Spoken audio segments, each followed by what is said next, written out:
Okay? Ini-specify niya yung maliliit na bagay na meron siya. Nakukuha niyo? Amen. Pero hindi ko sinasabing literal na gagawin natin yon sa isang araw. Na yung panalangin mo, lahat pasasalamat sa buong katawan, parte ng katawan mo. Okay? Pero kung gusto niyo gawin, wala namang problema. Hindi kayo abala, di ba?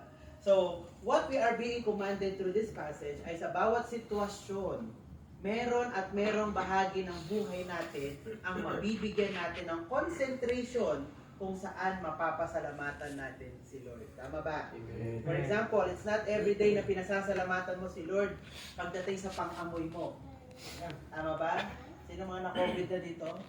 Di ba nagpapasalamat ka kay Lord dahil may pang-amoy ka? Lord, thank you, may pang-amoy pa ako. Okay? Kaya nung bumalik, ang saya-saya mo, okay, at na-appreciate mo yung pang-amoy. Tama ba? At hindi mo rin naman ma-appreciate ang sanity until dumaan ka sa anxiety. Okay, dumaan ka sa depression at na-overcome mo ito. Hindi mo ma-appreciate ang isang faithful na mentee. Okay, until ma-experience mo mawalan ng isang mentee. At hindi mo ma-appreciate yung 3 meal a day until mawalan ka ng pambili.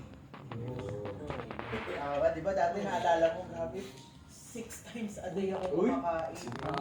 Pero nung nauubusan ka na ng pambili, di ba, dalawa na lang. Fasting na lang Alam mo, kunwari. 1 meal lang ako. Fasting. Correct ka natin naman yung 6 times a day. Okay. So the point is, sometimes situations happen not because randomly gusto tayong pagtripan ng kapalaran. Diba? Minsan sinasabi natin, bakit nangyayari sa akin to? Bakit ako pa sa dinami-dami ng tao dito sa mundo to? Bakit ako pa yung kailangang madatnan nito? Tama ba? Ang dami namang masasamang tao, diba? Bakit hindi na lang sila yung parusahan ni Lord? Tama ba? Pero you know what? Circumstances happen to us for us to concentrate sa isang bagay sa buhay natin na we need to be thankful for. Baka kasi minsan may nanineglect na tayong pasalamatan kay Lord.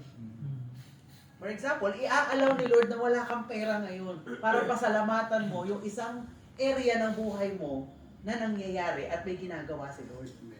Nagigets niyo ako? Amen. Kaso ang minsan, nakakonsentrate lang tayo sa thankfulness natin doon sa bagay na na wala lang tayo. Or yung kung ano lang yung meron tayo. Nakukuha natin? Okay? So that a fresh reason of gratefulness